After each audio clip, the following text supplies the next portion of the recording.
Yo les potes et bienvenue à tous, j'espère que vous allez bien et que vous avez la forme. Aujourd'hui c'est une vidéo carrément spéciale et j'ai le droit de le dire puisqu'on va interviewer, j'ai eu la chance de pouvoir avoir Mathieu qui nous a accordé une petite demi-heure pour nous répondre sur le visiteur du futur de pas mal de questions, à pas mal de questions, donc c'est très très chouette. Mais avant ça je vais vous donner pas mal d'explications et je vais vous parler du film et je vais vous dire pourquoi c'est très important d'aller au cinéma le voir. Le Visiteur du Futur, si vous ne connaissez pas, c'est une série qui a été construite par François Descraques entre autres en 2009. C'est vraiment, bon, pour tous ceux qui sont de 90 comme moi ou avant, vous connaissez plus ou moins si vous avez suivi YouTube, c'est assez culte pour les gens qui regardaient YouTube. C'est une série de SF un peu comédie, un peu action, il y a pas mal de choses dedans, c'est assez inclassable et le film est sorti au cinéma mercredi, donc hier, le mercredi 7 septembre. Je vais vous faire une brève critique du film, mais ce qui va surtout m'intéresser c'est le côté technique et tout ce qu'il y a autour. J'ai trouvé personnellement le film tout simplement excellent sur plein de points, j'ai trouvé ça vraiment très bien. C'est un film qui est juste absolument inclassable, on n'est ni dans de l'horreur, ni dans de la SF pure, ni dans de la comédie, ni dans de la comédie dramatique. Par moments ça prend des élans de tragédie, c'est vraiment incroyable, c'est un film qui est hors genre, qui est inclassable et c'est juste ça qui est fantastique. Côté technique, j'ai trouvé que l'image était absolument magnifique et je vais en parler justement avec Mathieu. Je trouve que Mathieu a élevé l'image à un rang vraiment de film. C'est un film de cinéma. Alors oui, il est au cinéma, mais on s'entend bien. Ce que je veux dire, c'est qu'il a vraiment une image d'américain, quoi. C'est vraiment un film qui en jette grave, l'image en jette à fond. L'étalonnage est très beau. Si vous suivez Mathieu, vous allez reconnaître son style assez facilement. Mais bref, du coup, l'histoire se centre en fait sur plusieurs personnages qui vont devoir en fait empêcher une catastrophe. En gros, pour faire très très simple, je vais pas vous en dire plus, je vais juste vous... Si vous voulez aller voir en fait des critiques etc, il y en a plein. Moi par contre je vais insister sur un fait hyper important. Laissez-moi vous expliquer pourquoi vous devez absolument aller voir Le Visiteur du Futur en salle et aller au cinéma. Eh bien parce que des films de science-fiction au cinéma en France ça n'existe pas, il n'y en a jamais. Et des films de ce genre-là qui sont inclassables encore moins. Si on explose les scores, il y en aura plus. Et voire même du coup il y aura une suite au Visiteur du Futur. En plus la deuxième raison évidemment c'est que ça vient d'internet, ça vient de chez nous, on a tous appartenu à cette communauté là et donc ça fait plaisir de voir un film sérieux qui se prend au sérieux, qui marche, qui est aussi beau, aussi bien fait. Avec une prod, vous allez le voir avec Mathieu, qui est super bien réalisée en fait, super bien produite. Il faut aller le voir, il faut respecter ça, il faut montrer aux Français en fait, il faut montrer aux producteurs, il faut montrer aux distributeurs, il faut montrer à tous les financiers en fait du cinéma que c'est ça qu'on veut voir aujourd'hui. On en a marre de voir qu'est-ce qu'on a fait au bon Dieu, des œuvres racistes et inutiles, on veut voir ça. Donc pour les raisons que je viens d'évoquer, vous devez absolument aller acheter votre place de cinéma. Et pour ceux qui ont des abonnements illimités, vous devez absolument aller le voir plusieurs fois. Voilà, vous avez compris l'idée. Les entrées sont très importantes, c'est hyper important. Donc allez-y s'il vous plaît, faites de l'entrée. Et je le dis aussi publiquement pour tous les copains youtubeurs du game technique, n'hésitez pas à en faire une vidéo, n'hésitez pas à en parler parce que demain ce sera peut-être nos films qui seront au cinéma grâce à des pionniers en fait comme ceux-là qui vont nous ouvrir le terrain. Littéralement moi je le vois comme ça et je trouve ça intéressant de le voir comme ça. Allez, trêve de bavardage, on va passer à l'interview de Mathieu, c'est parti, on va parler de la technique du Visiteur du Futur, de tout ce qu'il a fait. Je lui ai posé quelques questions, j'ai préparé ma liste de questions, alors je suis désolé si les questions sont pas les meilleures, je suis pas journaliste, mais je lui ai posé des questions techniques que je trouvais moi intéressantes, qui m'ont un peu titillé. Let's go. Salut Mathieu. Salut, ça va? Ça va et toi? Ça fait longtemps là qu'on t'a pas eu. Bravo d'abord pour ce film de dingue. Je suis allé le voir hier soir. Du coup, tu es directeur photo Ouais. sur le film. Est-ce que tu peux me dire un peu en deux mots pour les gens qui voient pas ou les étudiants qui nous écoutent? Directeur photo. Alors, directeur photo, c'est un métier de l'ombre, hein, parce que c'est pas mis en avant. C'est celui qui est responsable de l'image sur un point de vue artistique et technique. Donc, tant sur le choix technique, caméra, lumière, que sur le choix artistique de l'empreinte du film, du côté esthétique, voilà, de donner une identité à l'image qui permet de rendre une image unique à un genre unique, quoi. Donc voilà, c'est le métier. Et donc Ok. d'assurer le cadre et la lumière, de créer les ambiances, quoi. Voilà, avec le réalisateur du coup, c'est le bras armé du réalisateur en fait. Hein. C'est toi qui Voilà, fais c'est ça. l'image quoi. Toute l'image. Exactement. Ok, merci. Exactement. Merci de prendre le temps pour nous expliquer un peu tout ça. Bon, je vais pas expliquer aux gens avec toi, on va pas perdre de temps pourquoi il faut aller le voir, ça je le mettrai en première partie. Mais par Ouais. contre, il y a une petite anecdote, je sais pas si tu te souviens. On avait fait des vidéos sur la raid Monstro à l'époque, c'était il y a 3 ans, et ce jour-là, rappelle-toi, à la fin de la journée, tu nous disais que tu étais en sélection, je sais pas si tu te rappelles, pour le en compétition. Ouais, en compétition. Ouais, je me souviens, on était devant TRM, je crois. C'est ça. Et on était devant TRM sur le trottoir et je vous dis, ah les gars, je suis en compétition pour faire ce film. Putain. Et bah du coup, tu l'as fait. Et du coup, j'ai reçu, alors c'était en 2019. Ouais. En mars 2019 et genre 3 mois après on m'a dit que j'étais pris. Il a fallu que j'attende presque 3-4 mois pour savoir si j'étais pris ou pas sur ce film quoi. Ouais, l'attente doit être longue, mais du coup c'est super cool que tu aies été pris. Alors moi j'avais pas mal de questions, mais je vais faire très concis. Déjà la première question que je voulais te poser, c'est une question qui est un peu technique, mais quel a été ton budget sur l'image, etc. Et en fait surtout comment ça se passe dans ce genre de production? Est-ce que c'est toi qui décides en fait, parce que j'imagine que vous avez des partenariats avec des gros loueurs ou des choses comme ça pour toute la durée du film, et raconte-nous un petit peu comment tu as choisi un peu tout ce matériel là au niveau budget, etc. Comment ça se passe? Alors, j'ai eu énormément de chance parce que normalement ça se passe pas comme ça sur un film. C'est-à-dire que j'ai pu choisir réellement déjà la caméra que je voulais utiliser. Donc j'ai pu choisir la caméra que je voulais, voilà, j'avais le choix. J'avais le choix, et j'avais le choix aussi surtout du prestataire lumière avec qui je voulais travailler. Alors j'ai eu le choix parce que je l'ai un peu imposé dans le sens où comme c'est un film qui a été tourné en 100% à LED, qu'avec de la LED, donc je voulais travailler avec mon prestataire. Ouais, donc je voulais travailler avec mon prestataire avec qui je travaille depuis de nombreuses années, qui est spécialisé dans la LED, Access LED, et qui est spécialisé dans la LED. Et voilà, je leur ai dit, bah voilà, c'est un film qui va être fait entièrement en LED. Donc j'ai besoin d'avoir des équipements dont je connais et c'est et surtout les derniers équipements, les derniers projecteurs qui sont sortis. Et donc j'ai besoin d'aller les prendre chez machin. On m'a dit ok, d'accord, pas de souci. Et ensuite pour la caméra, j'ai fait des castings de caméras, c'est-à-dire que je suis allé chez Panavision, je suis allé chez TSF, j'ai sorti les plus grosses caméras, les Alexa, les dernières générations de caméras et tout. J'ai sorti beaucoup d'optiques anamorphiques. Et du coup, j'ai fait des tests et finalement, par rapport à ce que François voulait, ce qu'il avait envie, je suis arrivé sur la DXL2. Sur la DXL2 avec un capteur Monstro du coup. Voilà. Et Panavision a joué le jeu, c'est-à-dire que moi je suis venu avec le scénario sous le bras. Ils ont été super sympas, ils ont dressé le tapis rouge, ils ont lu le scénario, ça leur a plu et ils ont dit ok, on va t'aider. Parce qu'évidemment, une caméra comme ça, c'est hors de prix. Et ils ont fait. Et ils ont fait surtout qu'il en fallait 2 parfois. Et donc ils ont fait des ristournes, ils ont fait une super ristourne. Voilà, des compromis et tout. Et j'ai pris la plus belle caméra et les optiques les plus fous quoi. Oui, donc, alors ça fait partie aussi de ma question. Donc merci déjà pour cette première élément de réponse. C'est au niveau optique, moi j'ai cru remarquer dans le film que c'était de l'anamorphique. Qu'est-ce que tu as pris comme optique anamorphique du coup? Là alors aussi, c'est une série bien hors de prix là. C'est une série Panavision, anamorphique close focus. C'est des optiques qui sont monstrueux, qui sont en fait quand tu prends l'optique, tu crois que c'est un zoom.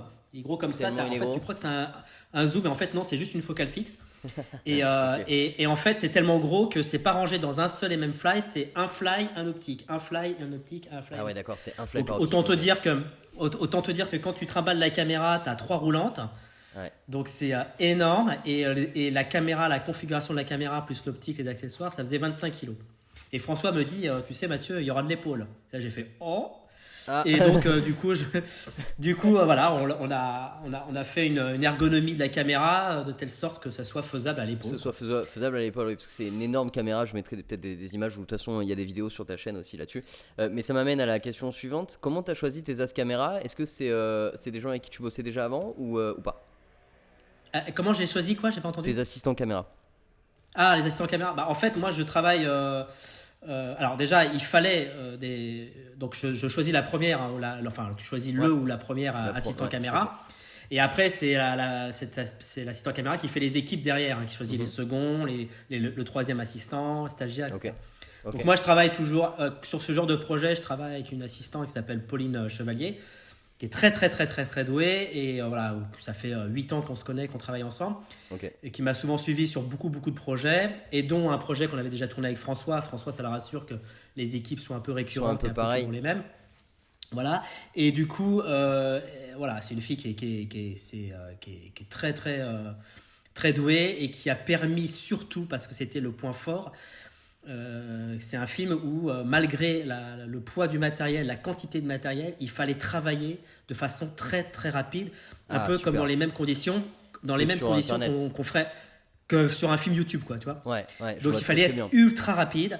Et donc du coup, Pauline, elle a tout bien géré le matériel pour que réellement, à aucun moment, quand il faut changer de focale, ça prenne des heures, quoi. C'est-à-dire qu'on changeait une focale, ça prenait 1 minute, quoi.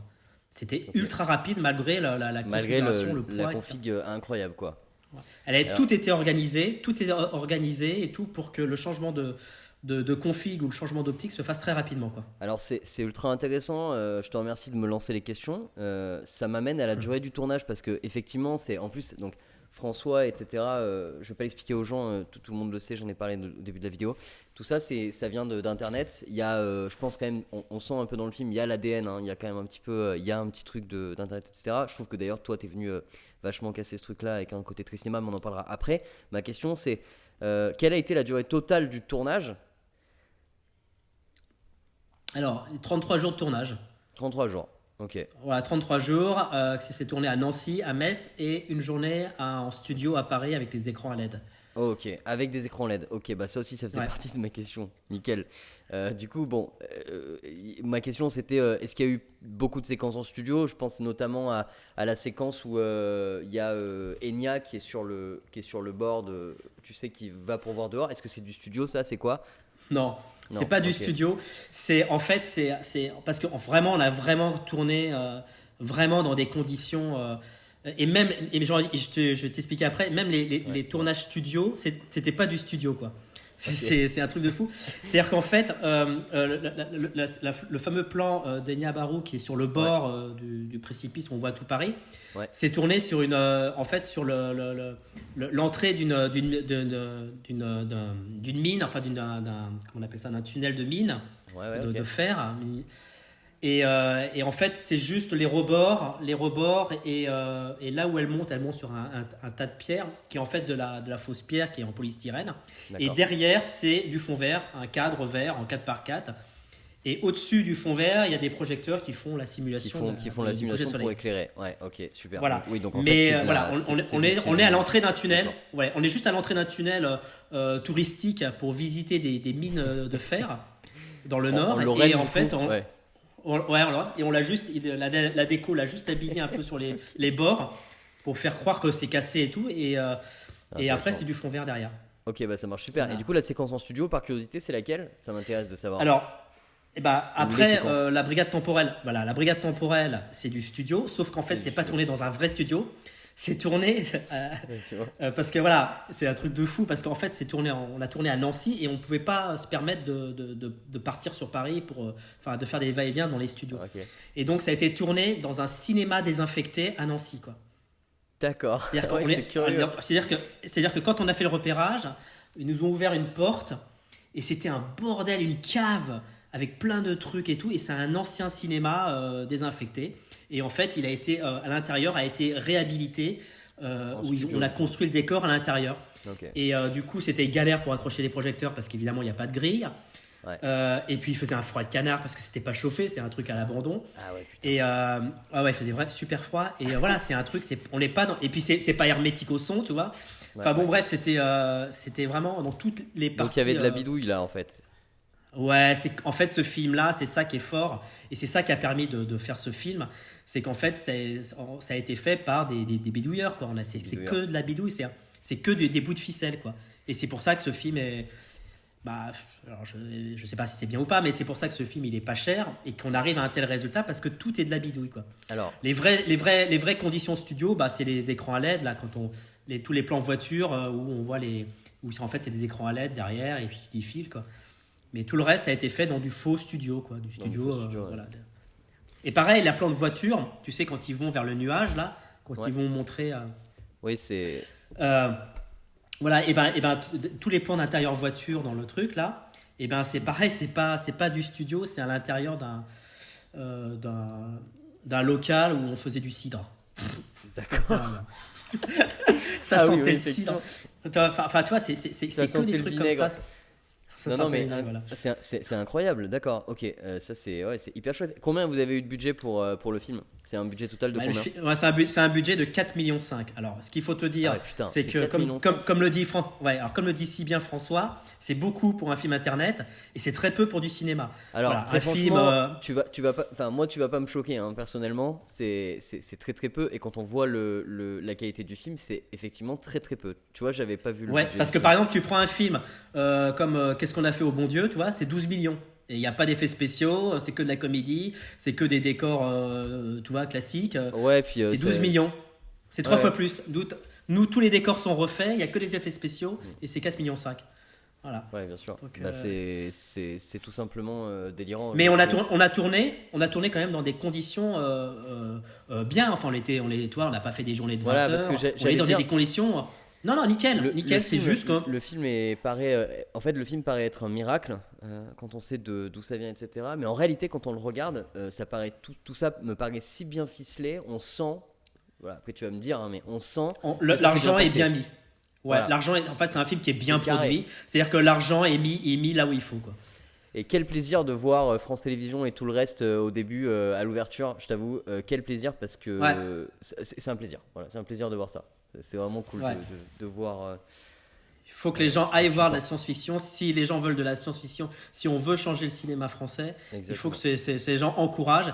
Et je pense que déjà, voilà, quand on a fait la première projection le mercredi à 9h au Hall, d'habitude, le UGC s'attendait à avoir 40, 50 personnes, voilà, qui est généralement le maximum pour pour une première séance à 9h, un mercredi Ouais. matin. Bah, on Oui. a fait plus de 200 places, quoi. 200 places. Ils ont dit, mais attends, c'est pas possible, quoi. C'est ce que tu me C'est disais jamais hier, vu, quoi. c'est phénoménal et tant mieux. Alors, de toute façon, ça j'aurais bien expliqué et tu as raison d'insister, mais au début de vidéo, je vais vraiment commencer par ça. C'est très très important. Alors, j'avais une question un peu plus technique que je Ouais. trouvais intéressante. C'est une question auquelle on répond pas toujours. C'est pas facile d'avoir un directeur photo qui fait du cinéma sous la main tous les jours. Combien de plans par jour? Je sais pas. Alors là, je sais T'as pas. une idée? Je t'avoue, je n'ai pas compté. Non, je sais pas du tout. Je sais qu'on allait à un rythme. Enfin, on allait à un rythme de fou, mais en même temps, Ouais. c'était fluide. C'était super fluide. C'est-à-dire que c'était pas des journées épuisantes. C'est juste qu'à la fin de la journée, tu te dis, waouh, putain, on a Tout fait ce qu'on a beaucoup fait. de plans, quoi. Ouais, ok. Et Alors, des ça, c'est journées aussi qu'on parce aurait que dû tout en le monde. faire. C'est parce que Ouais, aussi tout parce le que monde tout le a. monde Ah est. ouais, tout le monde. Voilà, tout le monde match quoi. Tout le monde a bien joué le jeu, tout le monde a vachement bien travaillé. François, c'est un mec qui est bourré de talent, qui sait ce qu'il veut, qui connaît son Ouais. montage, qui va pas tergiverser Tergiversé. pour Ouais, ouais, ouais. savoir. Donc, on a gagné un temps fou, voilà. Et voilà, il sait ce qu'il veut faire, il a tous en tête. Voilà, c'est vraiment quelqu'un qui est vraiment très doué, quoi. Alors, parfait. Tu m'amènes vers ce que je voulais aborder, qui est donc le dur de ces questions. Moi, je trouve personnellement que tu as soulevé le film à un autre niveau, et c'est pas pour te faire de la lèche que je te dis ça. C'est parce que Ouais, quand je suis j'espère. allé le voir, C'était le but. je m'attendais à voir quelque chose de plus youtubesque, je t'avoue. Et Ouais, j'ai été ouais. content de voir un film de ciné. Et il y a un truc qui fait que ça le rend aussi très ciné. Alors bien sûr, François a un talent monstrueux, mais de toute façon, là, on n'est pas là pour parler de François, il y a plein d'autres vidéos pour ça. C'est que ce que tu as fait à l'image, je trouve que tu as fait step up le film parce que vraiment, c'est un film on en prend plein la gueule en fait, tu vois, niveau visuel, on en prend plein la gueule, c'est beau. Et alors justement, c'est ma question. Moi, j'ai trouvé, parce que je te connais et que j'ai vu des trucs, je trouve que ton identité, elle est très présente devant, tu sais, avec le côté collant devant le capteur et entre l'optique. Et est-ce que c'est toi qui as imposé un peu tout ce style-là, François? Parce qu'il y a, dedans, je note qu'il y a beaucoup de Tylen Orange, pour parler un peu d'étalo, tout ça, il y a beaucoup de côté blockbuster, tu vois, il y a beaucoup ce côté Ouais. qui colle très bien avec la SF, mais il y a aussi ton style très bleu cold, là, très bleu acier, que tu fais dans d'autres productions. Ce bleu bien, bien froid là. Et le truc c'est que, est-ce que ça c'est François qui est venu te le chercher? Comment ça s'est passé? Comment vous avez fait ce choix là? Niveau colo, niveau tu vois, identité. Alors, Parce qu'on te sent quand même dedans. Beaucoup. En fait, le problème, c'est quand tu as un style, tu as du mal à te détacher de ce style. Moi, quand les producteurs, quand j'ai passé en gros le casting de Chef Op, les producteurs, ils m'ont dit, bon, bah voilà, c'est à l'issue, les gens le connaissent comme une web série, mais quand c'est Internet, ça doit faire cinéma. Il n'y a pas à tortiller du cul, ça doit faire cinéma. Donc, il fallait tous les ingrédients pour que ça fasse cinéma. Et après, avec François, on s'est entretenu. C'est-à-dire qu'on n'a pas discuté pendant des heures et des heures et des heures sur l'aspect esthétique du film. Il m'a dit simplement ce qu'il aimait et ce qu'il n'aimait pas. Et il se trouve que ce qu'il aimait, c'est ce que moi j'aimais.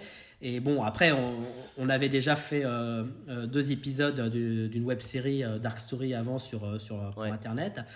Et donc on s'était déjà un peu reniflé pour savoir. Oui, parce que vous avez déjà bossé ensemble. Je l'ai pas précisé, mais effectivement, vous avez déjà fait une série avant. On avait bossé sur Dark Story sur 2 épisodes. Donc il savait que je travaillais très très très très vite. Et puis il connaissait un peu mon univers et il m'a dit voilà ce que j'aime pas, etc. Donc il m'a montré ça et à partir de là, écoute, j'y suis allé. Les premiers jours, j'y allais, je prenais un peu la température, de savoir si ça lui plaisait et tout, si on partait dans la bonne direction. Il m'a dit oui, ok. Bon à partir de là, il y a eu des plans que j'ai aimé réellement travailler entièrement en contre-jour. Avec des aspects très vaporeux, très machin. Ouais. Des hautes lumières, j'aime beaucoup les hautes lumières. Moi, je suis toujours un fan des très hautes lumières en contre-jour, de filtres de diffusion, ce qui donne ce etc. côté. J'ai l'impression que c'est ce qui. En fait, moi, c'est ce qui m'a fait penser à toi tout de suite. C'est que il y a beaucoup d'endroits diffusés et surtout il y a ce côté très fumé. En fait, on a l'impression, tu sais que. Oui, voilà. C'est-à-dire qu'à partir du moment où il y a des films. Voilà, comme il y a beaucoup de lumière en contre-jour, c'est ça. On est sur des décors un peu confinés, etc. Tout à fait, et bien, forcément, j'y mets beaucoup de brouillard à chaque fois. Mais la machine à brouillard. Tu as été vachement aidé parce que les décors sont sublimes aussi en vrai. Le taf des décors, ils sont extraordinaires. Ah non, mais s'il n'y a pas de déco, il n'y a pas de lumière. C'est clair que la lumière, elle se repose sur la déco. Et pareil, il y a eu un gros travail avec Paul Chappelle, qui était le chef déco, qui est là-dessus. Ouais. Et on a beaucoup travaillé, les plans, les machins, surtout la brigade temporelle, parce que la brigade temporelle, elle part de rien. Hein. C'était un cinéma désinfecté qu'ils ont complètement réhabilité en brigade temporelle. C'est clair. De savoir qu'est-ce qui était réel, ce qui n'était pas réel. Comment, en fait, tu vois, il n'y a que des astéras partout. Donc, comment incorporer les astéras dans le décor, avec les bonnes cotes, les alimentations, les machins et tout. Tout était piloté avec une grand mât en mode DMX. Ça devait. J'ai pris un pupitreur ultra spécialisé pour ça. Donc il a fallu pas mal de réunions, de maquettes, etc. pour mettre au point ces décors. Et puis ce grand ruban à LED qui est au centre, au milieu là, par terre, au sol. Trouver les bons rubans. C'était un vrai travail, quoi. C'est génial parce que même au tout début, dans la séquence McFly et Carlito, quand ils sont dans l'usine, alors dis-moi ce que c'était, mais c'est des tubes d'Astera aussi qui sont au plafond, qui éclairent tout le long. Alors non, c'est pas des Astera. C'est des petits tubes qui s'appellent des pipelines.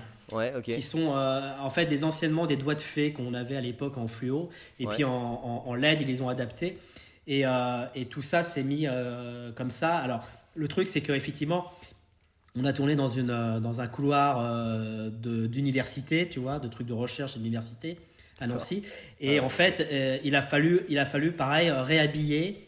Et François voulait vraiment un couloir un peu sombre, ce qui, à la base, était très lumineux, quoi. Okay, ça a été assez compliqué. Ça a été très compliqué pour que la lumière pour tout. Alors, borgnoler une partie, mais surtout dans le couloir, c'est-à-dire éclairer le couloir. Il fallait éclairer le couloir sans éclairer les bords du couloir. Tout.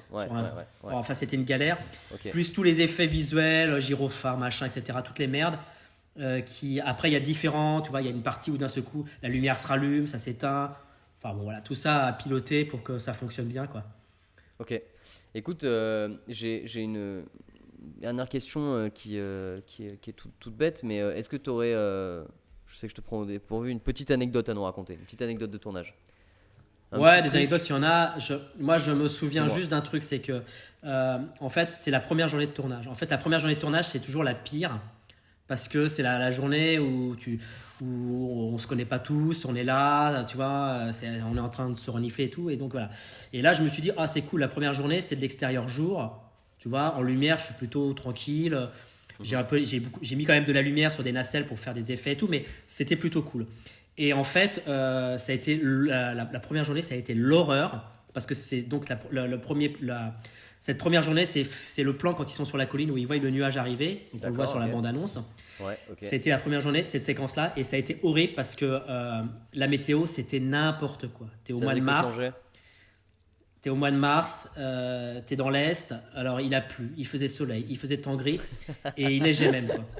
Donc si tu veux, j'ai eu toute la météo, j'ai eu toutes les météos. Ah, t'as tout eu. Mais c'est horreur, c'est-à-dire que t'as tout, t'as le soleil, plein soleil, après t'as la pluie, après t'as la neige et après t'as le temps gris et t'as tout ça et t'as toute la séquence. Regardez là, elle est raccord. Il faut la raccorder, c'est horrible. Quand il y avait du soleil, du coup, il fallait masquer le soleil. Quand il y avait plus de soleil, il fallait enlever. Quand il pleuvait, il fallait masquer. Ouais, puis ça, en plus, l'horreur totale. Ça tourne d'une prise à l'autre, voire même dans une prise en même temps, quoi. Ouais, et quand vous regardez la séquence, ça fonctionne plutôt bien, mais voilà, ça a été horrible parce que en une journée, tout a changé, quoi. Ça changeait toutes les 30 secondes, quoi. Mais j'en pouvais plus, quoi. Donc ça, c'est super compliqué. C'est le truc que tu te souviens le plus mauvais souvenir, entre guillemets, enfin le truc le plus chiant, quoi. Ouais, les mauvais souvenirs, c'est la météo qui était ultra changeante. Ça faisait un revers en moins de 2, quoi. Donc super dur à gérer, quoi. Ok. Bon, écoute, merci pour toutes ces anecdotes. Est-ce que tu as quelque chose que tu voudrais nous dire, un dernier mot ou quoi, ou moi je pense que j'ai fait le tour de mes questions. Ouais, en fait, moi ce que je veux juste vous le dire, c'est que il faut quand même saluer la production qui a eu quand même mettre les couilles sur la table pour faire un film un peu de genre comédie science-fiction, ce qui n'existe pratiquement pas. Ah ouais, alors et franchement, le film il est hors genre. Hein. Clairement, c'est. Allez, hors genre, tu peux pas le classer. Je te dis la vérité, je pense que j'adore les films de genre, donc j'adore ce genre de film-là. Tu peux pas dire que c'est un film de genre parce qu'il est hors genre, il y a rien qui va. C'est à la fois une comédie, puis en fait tu te rends compte que c'est plus une comédie dramatique, puis après tu te rends compte que c'est quand même un fond de SF, il y a un petit côté disto, enfin voilà, c'est vraiment... C'est fou, et à chaque fois que je le vois, pourtant je l'ai vu 50 000 fois, et à chaque fois que je le revois, à un moment donné, tu as dû voir lesquelles séquences c'était, ça prend l'émotion, j'ai larmes à l'œil, quoi.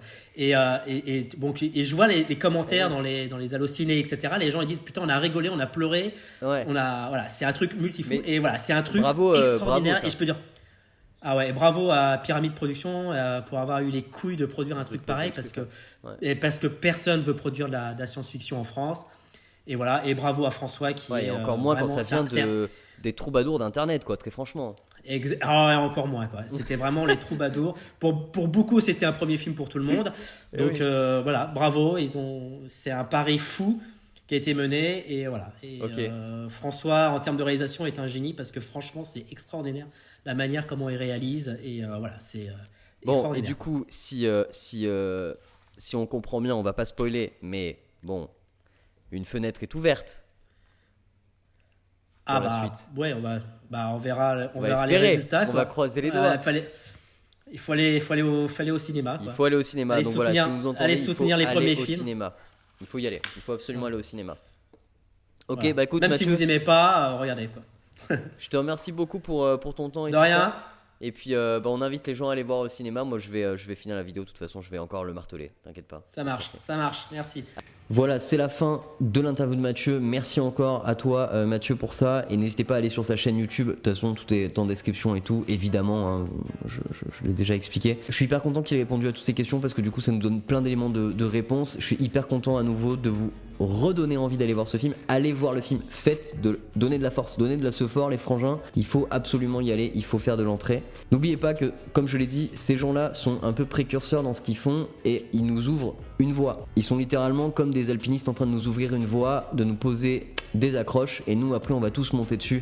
Donc il faut suivre. On n'oublie pas cette phrase, hein. Seul on va plus vite, ensemble on va plus loin. Et moi je suis complètement d'accord avec ça. Unissez-vous. Les amis, j'espère que ça vous a plu. N'hésitez pas à vous abonner, commenter, liker, partager. Mais là on n'est même pas là pour ça. Commentez si vous voulez, pour nous raconter un petit peu votre avis sur le film. N'hésitez pas à poser des questions à Mathieu dans les commentaires, parce qu'il va regarder les commentaires. Et voilà, allez vous abonner à la chaîne de Mathieu. Ciao, bam. Et allez au cinéma du coup, forcément.